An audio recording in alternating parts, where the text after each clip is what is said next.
십계명을 본격적으로 말씀을 전하기 전에요.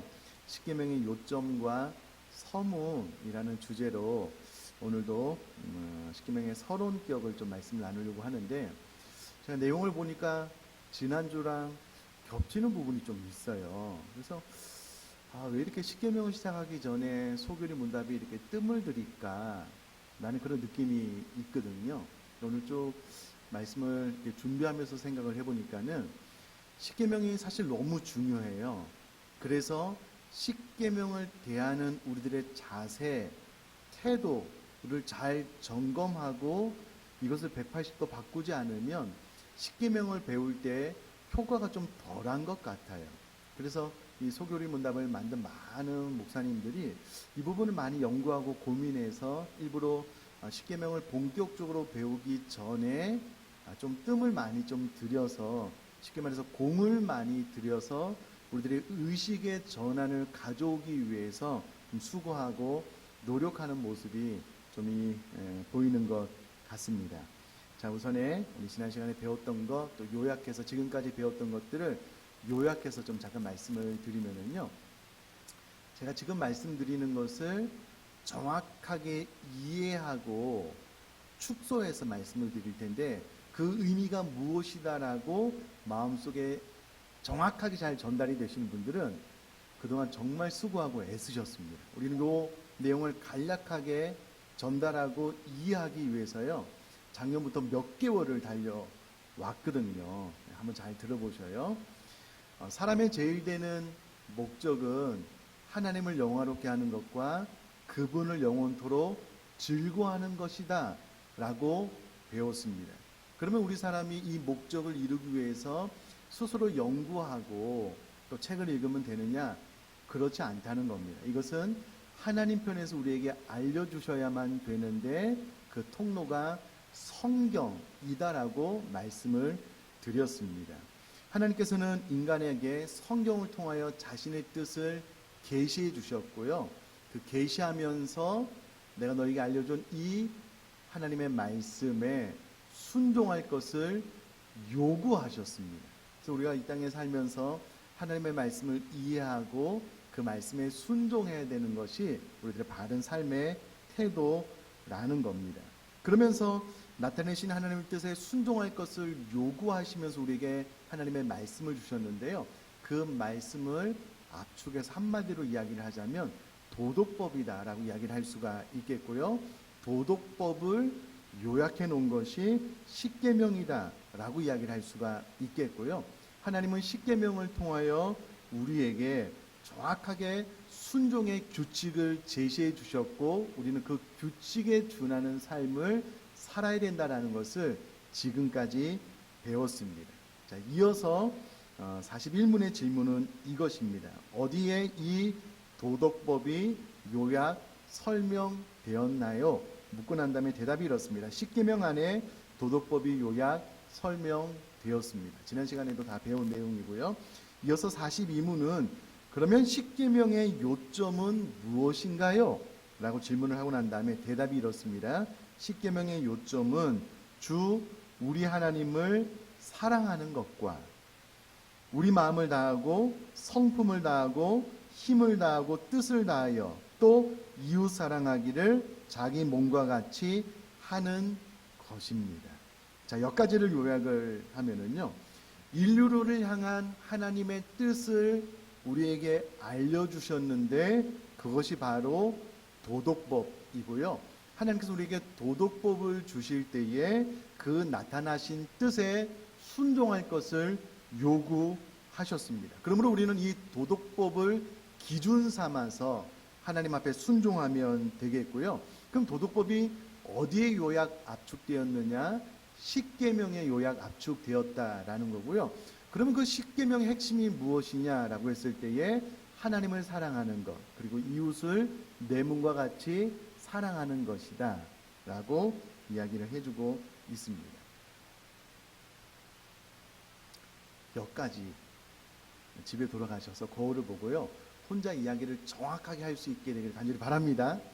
꼭 그렇게 되셨으면 좋겠습니다. 이어서 그러므로 십계명이 도덕적 율법의 핵심이다라고 이야기를 할 수가 있겠고요. 성경은 십계명을 해석해 놓은 책이다라고 이야기를 해도 크게 틀리지 않다라는 겁니다. 자, 그러면 이 도덕법의 가장 짧은 요약은 무엇이냐면 사랑이다라고 이야기를 할 수 있겠습니다. 그러면 이게 그냥 하는 말이 아니고요. 정말 중요합니다. 도덕법의 가장 짧은 요약은 무엇이라고요? 사랑입니다. 뒤에 가서 설명을 드리도록 하겠습니다. 자, 그런데 십계명의 구조가 있거든요. 이것을 대교리 문답 백문에서는 이렇게 설명을 해주고 있는데요. 하나님께서 십계명을 이야기를 하실 때 1계명, 2계명은 이것이다 착착착 이야기하지 않고요. 서문을 두셨습니다. 서문을 먼저 이야기하고 난 다음에 10가지 계명을 주셨고요. 또 10가지 계명의 어떤 계명은 각각의 부가된 설명들을 주셨다라는 겁니다. 그래서 십계명의 구조를 이야기를 해보면요. 서문, 계명 그 자체의 내용, 그리고 그것에 부가된 설명들로 십계명이 구성이 되었다라고 생각을 하시면 좋겠습니다. 자, 그러면 십계명의 구성 가운데 처음이 뭐라고요? 서문입니다. 서문. 어려운 질문이 아니니까 가능하면 본인이 대답을 해주시면 내가 지금 설교를 잘 듣고 있는지 아닌지 금방 알 수 있어요. 예, 대답을 잘 못하면은요, 귀로는 듣고 있는데 생각이 딴 데가 있는 거거든요. 자, 십계명의 구조 가운데 첫 번째가 뭐라고요? 서문. 감사합니다. 서문. 자, 그러면 하나님께서 왜 서문을 쓰셨는가? 이유가 있을 거잖아요. 그것은 십계명을 주신 분이 누구신지 알려주시기 위해서 서문을 쓰셨다라는 겁니다. 우리도 어떤 편지를 받으면 그 밑에 이제 누구라고 이제 기록을 해놓잖아요. 그럼 이 명령을 내린 사람이 바로 난데 나는 이러이러한 사람이다라는 것을 설명을 할 때가 있잖아요. 마찬가지로 하나님도 십계명을 주시기 전에 십계명을 준 내가 이런 하나님이다라는 것을 알리기 위해서 서문을 주셨다라는 겁니다. 그러므로 우리 십계명의 구성에 있어서 서문과 계명 그 자체의 내용과 그의 부가된 내용을 생각할 때에 그러면 서문을 주신 이유가 있으니까 그 서문을 주신 이유를 정확하게 아는 것도 십계명을 이해하는 데 중요하겠다라고 생각하시면 좋겠고요. 그 이유에 대해서는 이제 뒤에 설명을 좀 드리도록 하겠습니다. 두 번째는요, 십계명의 바른 이해를 위해서 우리가 좀 가지고 있어야 되는 생각들이 있는데요. 제가 좀 설명을 좀 해보면 우리 십계명은 이 세상에 있는 어떤 윤리, 규범, 인간의 편의를 위해 만들어 놓은 법규, 이 모든 것을 포함한 상위에 있는 개념입니다. 특별히 이 십계명은요, 무한하신 하나님이 유한한 우리 사람을 향하여 그 무한한 하나님의 그 많은 뜻을 압축해서 전달해 놓은 것이 십계명이다라는 겁니다. 그렇기 때문에 그 무한하신 하나님이 유한한 사람에게 무한하신 하나님의 뜻을 전달함에 있어서 많은 제약이 있을 것이고요. 이것을 다 설명할 수 없기 때문에 압축을 했을 것이다라는 것은 우리가 쉽게 이해를 할 수 있을 것입니다. 특별히 하나님의 뜻을 우리에게 계시함에 있어서 그 무한하신 하나님이 유한한 우리 사람에게 이 말씀을 전달할 때에요. 이것이 너무 중요한 기준이 규범이 되기 때문에 그 십계명을 받을 당시에 시내산에서의 배경을 보면은요, 하나님께서 직접 강림하셨습니다. 직접 임하셨고요. 하나님께서 모세의 귀에 들리도록 말씀하셨습니다. 그리고 하나님께서 직접, 하나님은 우리처럼 형상을 갖고 있지 않은 분이시지만 우리가 이해할 수 있도록 신인 동영론적 표현이라고 하는데요, 하나님의 손으로 직접 돌판에 쓰셨습니다. 십계명을. 그리고 모세를 통하여 가지고 내려올 수 있도록 하셨고요. 이스라엘 백성이 범죄함으로 모세가 그 돌판을 던져서 깨버렸지만 하나님께서 또 써주셨어요. 그것이 오늘날 우리 두 손에 들려져 있는 우리 삶의 규범으로서의 십계명이다라는 겁니다. 그렇기 때문에 우리 사람은 이 하나님의 말씀을 대할 때에 하나님께서 직접 강림하시고 직접 말씀하시고 직접 써서 지금까지도 보존하여 우리에게 전달된 도덕법으로서의 우리 사람의 규범으로서의 하나님의 말씀이기 때문에 우리는 전적이며 철저한 순종의 태도로 십계명 앞에 서야 된다라는 겁니다. 여러분, 우리는 이와 같은 사실을 망각해버릴 때가 있는 것 같아요. 십계명이 너무 오래전에 기록된 책인데, 계명인데 오늘날 이 시대에 이 말씀을 지켜 행한다는 것은 너무 고리타분한 그런 시대적인 역발상 아닌가, 이렇게 생각을 하는 경우가 간혹 있는 것 같아요. 그러나 절대 그렇지 않고요, 지엄하신 하나님 아버지께서 직접 강림하셔서 직접 만나시고 직접 써서 우리 손에 들려줬으므로 이 말씀은 우리가 죽으나 사나 반드시 전적으로 우리들의 몸과 마음과 뜻과 생명을 다하여 준행하고 반드시 지켜야 되는 말씀이다 라고 이해를 함으로 이 십계명을 대해야 된다라는 겁니다. 그렇지 않으면 이 십계명 가운데 어떤 것들은 내가 좋아하는 것은 받고 좋아하지 않는 것은 버린다면 이것은 십계명을 대하는 바른 태도가 아니기 때문에 십계명의 바른 이해를 위하여 또 바른 태도를 위하여 우리가 가져야 되는 첫 번째 생각은 바로 이와 같이 전적이며 철저한 순종의 마음을 가지고 율법을, 도덕법을, 십계명을 대해야 되겠다라는 그런 마음의 결심이 좀 섰으면 좋겠고요. 또요, 이 율법은 신령하기 때문에 우리들의 감정, 의지, 영혼, 우리들의 생각 모든 면에 선한 영향력을 끼친다라고 생각을 좀 하시면 좋겠고요. 또 이 말씀을 하라, 하지 말라라는 단순한 문구로 이해할 것이 아니라 그 말씀을 주신 하나님의 본 의도를 깨닫기 위해서 노력을 해야 될 것이고요. 또 하나님의 마음을 이해함으로 즐겨 또 사랑함으로 순종할 수 있기 위한 마음의 자세, 태도를 가지고 있어야 된다는 겁니다. 요약해서 이야기하자면요, 이 십계명은 하나님께서 친히 강림하여 우리에게 주신 말씀이기 때문에 적극적이고 풍성하게 우리들의 전 삶의 영역에서 배워 순종해야 된다 라는 마음의 자세로 이 십계명을 대해야지만 십계명을 바르게 이해하고 순종할 수 있다라는 겁니다. 특별히 십계명을 압축하고 압축하면은 무엇이라고 이야기를 할 수 있다고요? 사랑이라고 이야기를 할 수 있대요. 그러므로 이 십계명을 이해하고 순종함에 있어서 그 근거는 언제나 사랑입니다. 하나님을 사랑하는 것도 이웃을 내 몸과 같이 사랑하는 것도 사랑의 마음의 근거에서 배우고 순종해야 된다라는 겁니다. 여러분, 이것은 아주 독특한 개념입니다. 한번 생각을 해보셔요. 우리가 이 세상의 법을 사랑해서 순종할까요? 그럼 어떠셔요? 여러분, 왜 교통법규를 잘 지키세요? 한마디로 딱 이야기하자면 딱지 안 떼려고요. 벌금 안 내려고요. 우리는 이런 의식들이 많아요. 그래서 십계명을 접할 때 하라 하지 말라, 이거 안 하면 큰일 난다, 무서운 마음으로 십계명을 순종하는 태도 자세는 아니라는 거예요. 그 중심에 사랑, 십계명의 명령 자체도 하나님을 사랑하는 것과 이웃을 내 자신과 같이 사랑하는 거잖아요. 그러니까 사랑하는 마음으로 순종할 것에 대해서 명령을 하고 있다라는 겁니다. 여러분, 이게 왜 중요하냐면요, 우리 사랑하는 자녀들에게 이 하나님의 말씀을 잘 가르쳐야 되는데, 이 말씀의 핵심이 도덕법이고 십계명이라면 십계명도 잘 가르쳐야 되잖아요. 그러면 우리가 어떤 마음의 태도로 가르쳐야 되냐면 정말 하나님을 사랑하는 마음으로 이 계명을 즐겨 순종할 수 있도록 가르쳐야지. 너 이거 안 지키면 큰일 나. 이거 하나님이 이 말씀을 안 지키면 저주가 임해. 안식일 왜 지켜야 되는지 알아? 이거 안 지키면 큰일 나. 하나님 앞에 혼나. 이렇게 가르치지 말라는 거예요. 그러면 안식일을 지키는 것은요, 하나님이 6일 동안 온 천하 만물을 창조하시고 7일째 쉬신 것은 하나님이 피곤해서 쉬신 게 아니에요. 너무 세상을 만드는 게 벅차가지고요, 내가 좀 쉬어야지 다음 일을 할 수 있겠다, 그렇게 해서 쉬신 것이 아니고요, 우리 사람을 위해서 쉬셨다니까요. 우리를 사랑하는 마음으로 우리에게 안식을 주셨는데, 안식을 지키는 것이 마치 우리를 굴레 씌우는 것처럼 그렇게 생각해서 내가 안식일을 쉬지 말고 그냥 열심히 일해서 돈 벌어서 잘 살고 싶은데 하나님 왜 이러냐고, 그런 개념이 아니다라는 겁니다.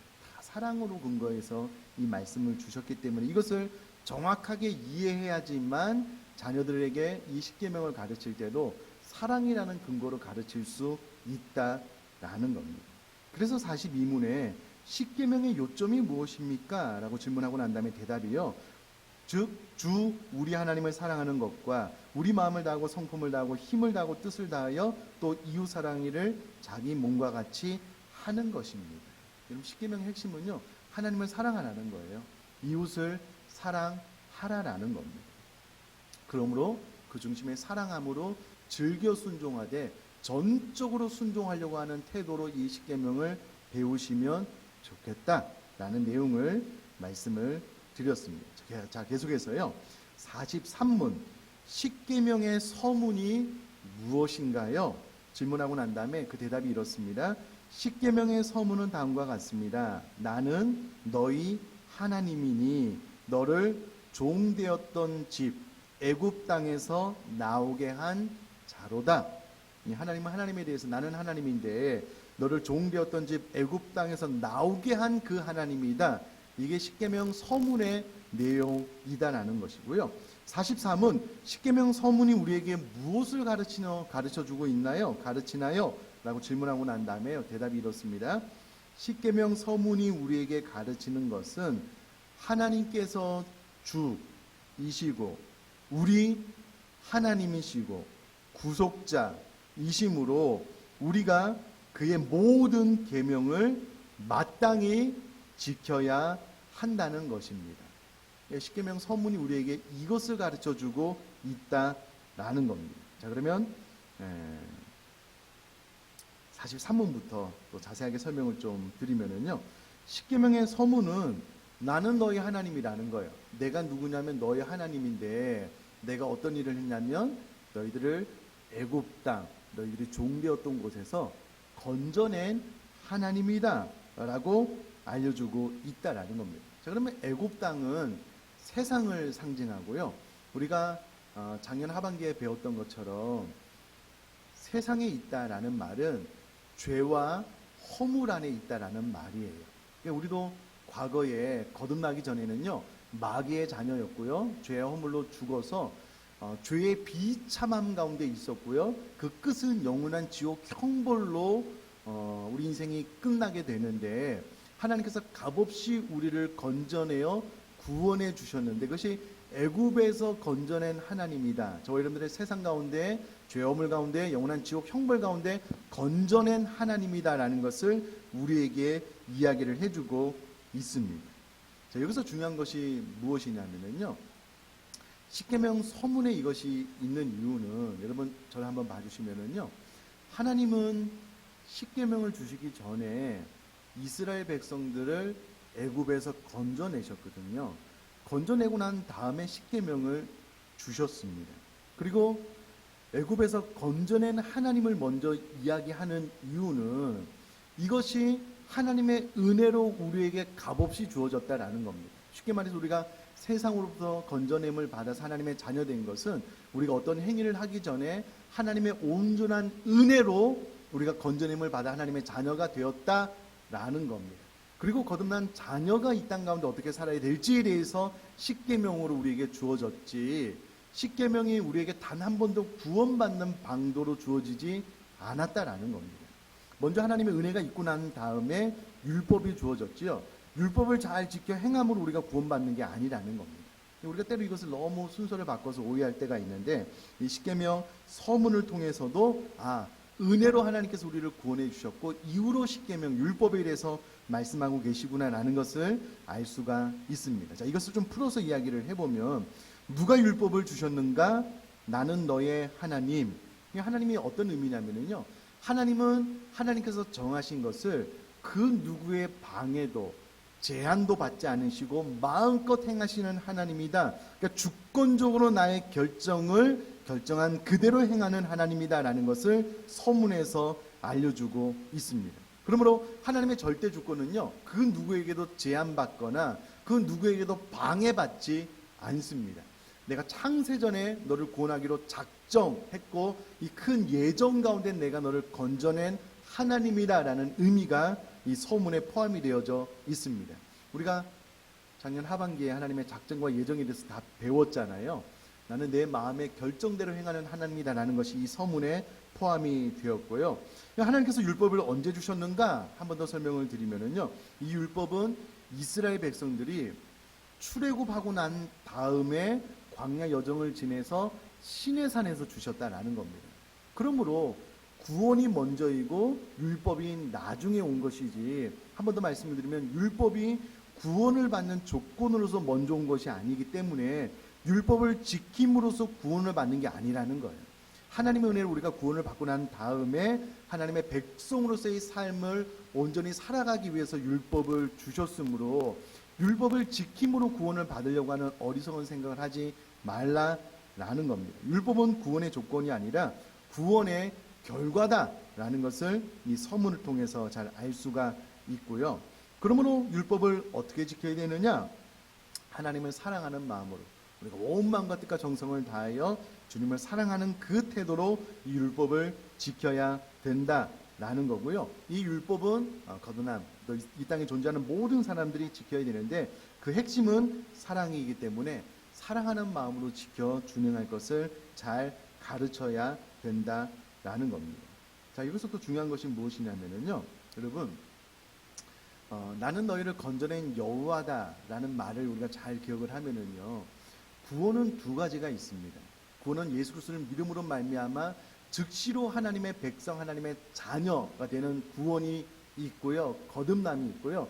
이것을 구원의 문이라면 그 다음에 구원의 길을 걸어가면서 점점 예수님을 닮아가는 성화로서의 구원이 있거든요. 구원은 두 가지가 있습니다. 그런데 내가 누구냐면 애굽에서 너를 건져내는 하나님이다라는 말 안에는요, 구원을 받고 난 다음에, 그러니까 하나님의 자녀로서의 구원을 받고 난 다음에 이 땅을 걸어가는 가운데 이 세상에서 계속해서 너를 건져내는 하나님이다라는 의미가 있는데요, 이것은 매일의 삶 가운데 구원을 받는 것을 의미합니다. 자, 쉽게 말하면 이런 겁니다. 십계명의 요약, 핵심은 하나님을 사랑하고 이웃을 사랑하는 거예요.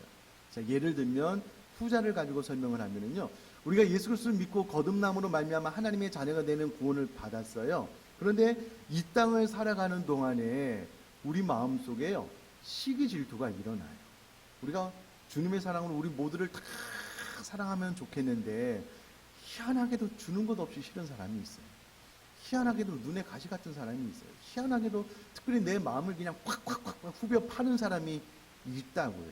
그러면 하나님의 계명은 내 이웃을 내 몸같이 사랑하라는 명령인데 이 명령에 준행하고 순종하기가 싫어요. 그래서 어떤 사람을 우리가 취사 선택해요. 내가 좋아하는 사람들은 마음껏 사랑하고요, 또 나를 잘 대해주지 않고 뒤에서 뒷담만 하고 말이지, 이런 사람들은 미워해요, 싫어해요. 그럼 내 마음속에 좋은 관계가 되지 않기 때문에 늘 불편한 마음이 있어요.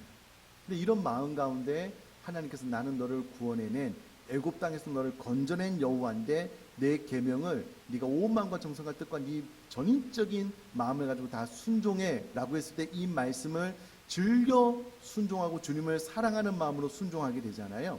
그러면 원수 같은 사람을 용서하게 되고 사랑하게 돼요. 우리가 특세 때 배웠던 의, 평강, 희락이 우리 마음속에 부어지게 돼요.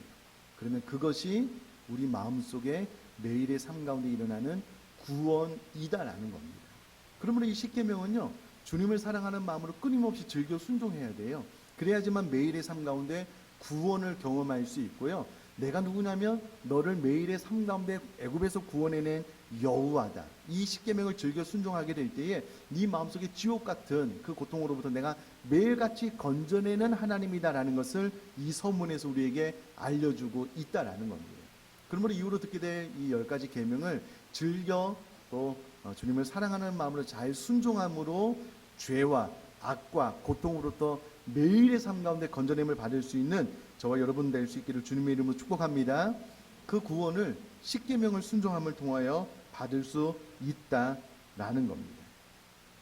나는 너희 하나님인데 애굽 땅에서 종되었던 집에서 너를 건져낸 하나님이고, 또 여기서 우리가 기억을 해야 될 것이 무엇이냐면요, 여러분 이게 우리가 작년 하반기 때부터 배웠는데 하나님은 이 모든 것들을 작정하셨어요.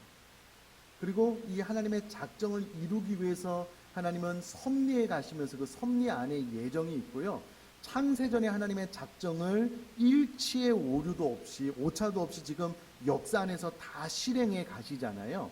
나는 너희를 건진 애굽에서 건진 여호와 하나님이다라고 하는 이 의미는 이미 하나님께서 아브라함에게 너희 후손들이 애굽에서 종살이를 하게 될 것이고 400년 후에 내가 너를 건져낼 것이다라고 다 약속을 했고요. 그 하나님의 약속이 정확한 때에 성취가 되었잖아요. 이것을 또한 우리 마음속에 새겨지는 의미가 있습니다. 그러므로 하나님은 저와 여러분들을 향한 모든 계획들을 때가 되면 건져내신 것처럼 이 땅을 살아가면서도 하나님은 우리를 향한 계획을 완전히 100% 온전히 성취하시는 하나님이신 줄 믿습니다. 내가 너희를 애굽 땅에서 건져낸 하나님이다. 나는 내 행동에 그 누구의 제한도 방해도 받지 않는 하나님이다. 그 말 안에는 하나님에 향한 더 온전한 신뢰를 요구하는 서문이다라고 생각을 해도 틀리지 않다라는 말입니다. 여러분, 저와 여러분들이 이 서문을 통해서 하나님을 더 온전히 신뢰할 수 있게 되기를 주님의 이름으로 축복합니다. 그렇게 되셨으면 좋겠습니다. 여러분, 이 서문을 통하여 하나님을 온전히 신뢰해야지만 십계명을 더 신뢰할 수 있고 십계명을 100% 순종할 수 있게 되는 거거든요. 자, 결론으로 넘어가서 십계명 서문이 우리에게 가르치는 핵심 사항 두 가지는요.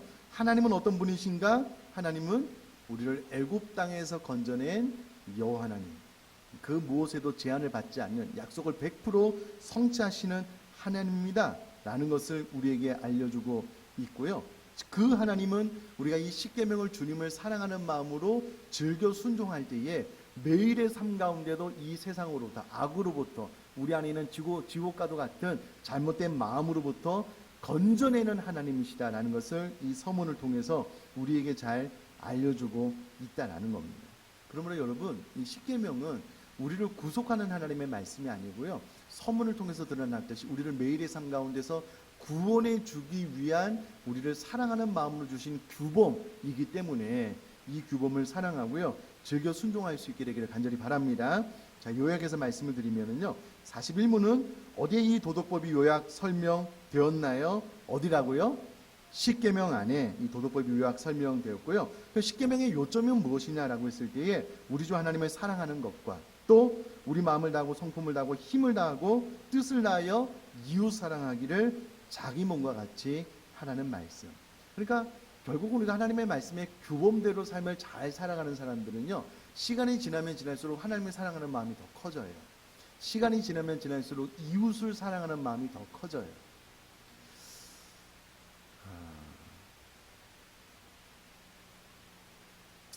인간적으로 보면 성공적으로 목회를 했다라고 말할 수 있는 목사님 두 분, 빌 하이비스 목사님, 또 고 오카노 목사님이요, 그 인생 끝자락에